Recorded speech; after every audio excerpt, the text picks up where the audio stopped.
acusación, ¿vale? Pero que, en teoría, debería decirse la verdad, ¿vale? Es una de las obligaciones que tenemos, pero en la práctica no sucede eso, ¿vale? Bueno, también está en el proceso, aparte de los derechos y obligaciones constitucionales de incidencia procesal, a los que nos hemos referido, no le asisten a las partes derechos ni obligaciones, sino posibilidades y cargas. Las posibilidades procesales pueden conceptuarse como ocasiones o oportunidades procesales que se ofrecen a las partes en el curso del proceso. Pues una vez, por ejemplo, una vez presentada la demanda o concluida la fase de alegaciones, se ofrece al demandante solicitar la apertura de la fase probatoria o formular alegaciones o formular conclusiones. Por ejemplo, en el ordinario que comentábamos antes, cuando termina lo que es la fase de prueba, en el acto de la vista, se pasa a conclusiones. Hay mucha gente que en lugar de hacer un resumen de la prueba, pues lo que dice es la definitiva lo establecido en la demanda o en la contestación, ¿vale? Lo lógico es que cuando terminas de hacer la prueba, hagas una fase de conclusiones, lo que es un resumen de todas las pruebas que se han practicado en ese acto, de las que están dentro del procedimiento, de toda la documentación que exista o de la pericia que exista, ¿vale? Pero bueno, que esas conclusiones pues es una de las facultades que tiene también el demandante o el demandante, ¿vale? Las cargas procesales son los actos procesales que incumbe o debe realizar la parte interesada a fin de que pueda prevenir una desventaja procesal o, en último término, evitar una sentencia desfavorable. Por ejemplo, el demandado tiene obligación de comparecer a fin de evitar pues, el tema de la declaración de rebeldía, pero es una opción. O sea, a una persona le demandan, no tiene obligación de contestar, tiene la opción de contestar, pero si no contesta, se le va a declarar en rebeldía. Después no podrá hacer mucho, bueno, sí, podrá recurrir en segunda instancia, ¿vale? Si la sentencia es desfavorable o cualquier cosa, pero que es una cuestión de él, ¿vale? Es una actitud que puede tomar. En cuanto a los presupuestos procesales, para que queden válidamente aquietadas todas las posibilidades, cargas y situaciones procesales, es preciso que las partes, en el momento de ejercitar su derecho de acción o de defensa, cumplan con determinados requisitos sin cuya concurrencia el juez pues, no puede entrar a conocer sobre el objeto del proceso o sobre el fondo del asunto.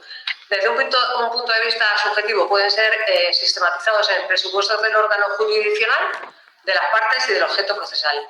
Los presupuestos del juez son la jurisdicción y la competencia en cada una de sus manifestaciones, objetiva, territorial y funcional, ¿vale? Las de las partes, pues la capacidad para ser parte y la de actuación procesal, la postulación, el derecho a la reconducción procesal y los del objeto procesal, el procedimiento adecuado, la independencia, la cosa juzgada. Junto a tales presupuestos genéricos pueden ser exigibles otros especiales, por ejemplo, la caducidad en el ejercicio de pretensiones constitutivas, sobre todo pasa en el tema de las reclamaciones administrativas principalmente, ¿vale? El recurso ordinario, la comunicación o la reclamación previa en el proceso contencioso. Respecto a su tratamiento procesal, pues se ha acentuado en la actualidad su examen de oficio, es decir, pues que el propio juez, cuando le llega una demanda, vea si es competente, si existe legitimación, si hay una cuestión inhibitoria o tiene que hacer alguna cuestión de esta. Sin embargo, también es cierto que si no se aplica, si no se ve de oficio, está a instancia de parte. El demandado puede oponerse y manifestar pues, que hay una incompetencia o que hay una falta de legitimación activa o pasiva, ¿vale? En cuanto al objeto del proceso, el objeto del proceso es la pretensión o declaración de voluntad del actor y del acusador planteada ante el juez, pero dirigida contra el demandado o el acusado, por la que se solicita en el proceso civil pues, el reconocimiento de un derecho o una situación jurídica persistente, su creación es novo o la condena del deudor al cumplimiento de una determinada prestación, y en el proceso penal la verdad es que son siempre cuestiones de condena. O sea, en el proceso penal es que lo que se pide siempre es que se condene, ¿vale? Por el tema del delito. Los elementos, bueno, pues como elementos o requisitos tenemos el elemento subjetivo. ¿Se podría más o menos comparar la condición? No, no tiene nada que ver la caducidad con la prescripción, ¿eh? No confundamos. Celia, no. Vale, la caducidad es una cosa y la prescripción es otra. La prescripción en penal es que si el delito ha prescrito, ya no te pueden condenar por ese tema. Sin embargo, la caducidad, que es un tema más bien civil o contencioso, es que una vez que ha pasado esto, tú puedes manifestar que hay caducidad, pero el acto no es nulo, ¿vale? Puedes seguir adelante con él. Sin embargo, en la prescripción no. En la prescripción, una vez que, por ejemplo, en el tema de las reclamaciones, sabéis que la prescripción se bajó a 5 años, la prescripción general, ¿vale? No para determinados, sino la prescripción general se bajó a 5 años. Pues si tienes una reclamación de cantidad y tú no has presentado ni una conciliación previa o un requerimiento notarial o un burofax con acusa de recibo que quede y han transcurrido los 5 años, ha prescrito ese derecho. O sea, ya no puedes reclamar esa cantidad, ¿vale? Entonces, la prescripción es que termina con el derecho. Y en los delitos igual, en penal, si cuando se practica la acusación ha prescrito, ha transcurrido el plazo de la comisión de ese delito, normalmente suelen ser entre 5, 7, 9 años, dependiendo del delito que sea, para que se aplique la prescripción. Si ha prescrito el delito ya no se le va a condenar al señor. No hay ninguna de estas. No confundas tampoco, Celia, la caducidad con las dilaciones indebidas, ¿vale? En el procedimiento penal lo que existe, y es una atenuante, pequeñita, ¿vale? Una mínima atenuante, es el tema de las dilaciones indebidas. Es decir, si en un procedimiento, por causas ajenas al imputado, el procedimiento se ha dilatado en el tiempo, sí que te pueden aplicar esa atenuante de dilaciones indebidas, ¿vale? Pero que nunca confundas ninguno de esos dos, ni caducidad, ni dilaciones indebidas. No. Si una multa caduca, sí te la pueden reclamar. Si no ha prescrito, te la van a reclamar. Lo que pasa es que el procedimiento ya es ineficaz, ¿vale? Y si no vuelven a iniciar ese procedimiento dentro del plazo de la prescripción, ¿vale? Es cuando no te la van a poder reclamar. Pero el hecho de que caduque la multa no significa que no te la vayan a poder reclamar. Si se inicia el procedimiento porque no ha prescrito, porque el silencio administrativo es otra cosa, ¿eh? O sea, no nos liemos, de verdad. No, el silencio administrativo no tiene nada que ver. El silencio administrativo es de tema contencioso y se aplica o bien entendiendo que es positivo para la adquisición de un derecho o bien que es negativo, ¿vale? Pero no mezclen los conceptos, nos vamos a liar, ¿vale? O sea, no, distingue bien entre lo que es caducidad y prescripción. Además, Celia, eso hay que saberlo, ¿vale? O sea, son conceptos que tienes que tener claro, ¿vale? Bueno, si tenéis alguna duda de esa, en serio me lo decís, ¿vale? Porque hay que tenerlo claro y no confundir los términos, porque como confundáis en esto, estamos en el derecho procesal, lo tenemos que tener claro, ¿vale?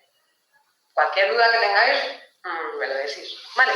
Bueno, pues como decía, que los elementos que tenemos, en primer lugar, subjetivos, la legitimación, ¿vale? La pretensión, en primer lugar, tan solo puede ser deducida por quien ostenta la legitimación activa y tan solo puede ser dirigida contra quien tiene la legitimación pasiva, ¿vale? La legitimación es una relación jurídico-material en cuanto tal forma parte de la fundamentación de la pretensión, de tal suerte que si en el proceso se constata su ausencia, pues se ha de originar una sentencia de fondo y con todos los efectos materiales de cosa juzgada. Quiere decir que no te pueden volver a demandar por la misma cosa. Una vez que se dicta una sentencia y ha entrado en el fondo del asunto, si son las mismas partes, la misma reclamación, no puedes, ¿vale? Porque la sentencia ha adquirido la situación de cosa juzgada. La legitimación puede ser activa y pasiva. Activa, el que tiene el derecho, ¿vale? Pasiva, pues el que ha vulnerado ese derecho, ¿de acuerdo? La carga procesal de determinar la legitimación, tanto activa como pasiva, incumbe exclusivamente al actor. Si viniera a faltar alguna de ellas, pues será el demandado quien, a través del planteamiento en el escrito de contestación a la demanda, manifieste la oportuna excepción de falta de legitimación activa o pasiva para obtener una sentencia desestimatoria de la pretensión, ¿vale? El actor tiene que comprobar que cuando plantea su demanda, él está legitimado activamente y contra la persona contra la que demanda tiene legitimación pasiva. Pero el demandado, si entendiera que, por lo que sea, el actor no está legitimado activamente porque entiende que no tiene ese derecho o porque por la documentación que ahora en su poder manifiesta que hay más gente que tiene ese derecho, ¿vale? Podría oponer la falta de legitimación activa o porque cuando se le demanda a él dice, no, yo no reconozco ese derecho, yo no lo he vulnerado, no formo parte de esto, entonces puede excepcionar la falta de legitimación pasiva. Luego también tenemos los objetivos. Los elementos objetivos de la pretensión vienen determinados por la petición de un lado y por la fundamentación fáctica y jurídica de otro. A ver, la petición es la declaración de voluntad que puede ser declarativa, constitutiva o de condena. Ahora lo veremos también. Todo procedimiento se inicia con una demanda, ¿vale? La demanda tiene que tener una relación de hechos, que es, si estamos en una reclamación de cantidad, documentar de qué viene esa deuda, qué cantidad es la que se está reclamando y luego una fundamentación jurídica, ¿vale? Esa fundamentación jurídica es la que va a servir de base para que se dicte una sentencia, ¿de acuerdo? Por su parte, la petición es el petitum, sí, el suplico de la demanda, ¿vale? Que también lo habréis visto porque veo que lo nombro. El suplico o el solicito. Lo lógico, cuando se presenta una demanda, toda la demanda se pone en suplico, ¿de acuerdo? No el solicito se suele hacer pues, cuando pides alguna certificación a un registro mercantil o a un registro civil, pero todas las demandas son la fundamentación de hechos, ¿vale? Los hechos, la fundamentación jurídica y el suplico. ¿En qué consiste el suplico? El suplico es como un breve resumen de lo que has hecho en los hechos, pidiendo lo que realmente quieres. Pues, si es una reclamación de cantidad, que se condena al demandado al abono de esta cantidad, como a los intereses legales y las costas. Que es una declaración, es una solicitud de hacer, una condena de hacer o de dejar de hacer, pues igual, el suplico. Que se condena a fulanito a dejar de continuar en la situación en la que estaba. O en los interdictos, por ejemplo, de obra nueva, pues que se condene al demandado a demoler la construcción y todo eso, ¿vale? Eso es lo que se establece en el suplico. Sí que es cierto que el suplico de una demanda tiene que estar perfectamente hecho y se tiene que ver claramente lo que se está pidiendo, ¿vale? Porque si no, tendremos un problema. Luego, bueno, en cuanto a las clases de pretensiones, bueno, pues atendiendo a la naturaleza, las pretensiones pueden clasificarse en declarativas, de condena y constitutivas. La de condena principalmente, bueno, lo veremos también que se va a dar principalmente en penal. En penal no suele haber declarativas y constitutivas, la mayoría son de condena, ¿vale? Pero en civil tenemos, y en contencioso también, declarativas, que es obtener del juez el reconocimiento o la declaración de una preexistencia jurídica de un determinado derecho subjetivo o situación jurídica individualizada, por ejemplo, pues que declare la existencia de una servidumbre o la nulidad de un contrato, ¿vale? Luego tenemos de condena, dirigidas a la condena judicial del deudor al cumplimiento de una determinada prestación de hacer, no hacer, o de dar, o de abstenerse o de efectuar una determinada prestación, o pues las pretensiones de condena más frecuente del juzgado suelen ser pues que se